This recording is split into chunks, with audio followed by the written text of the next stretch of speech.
বলবো? তুমি রাখো। কি বলবো? বাবাকে ফোন দিয়ে কি বলবো? বাবাকে বাসায় আসতে বলো, আমি কাঁদবো। কেন? আমাকে খেলা দাও, আমি তাদের খেলবো। এখন তুমি খেলবে কেন? বাসায় যাব না? আর একটু খেলবে? ওকে, যাও যাও।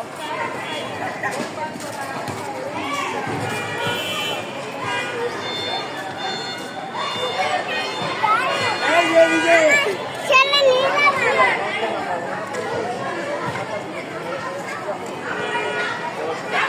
ভাইয়ের স্কুলে এসে সে খেলাধুলা করছে।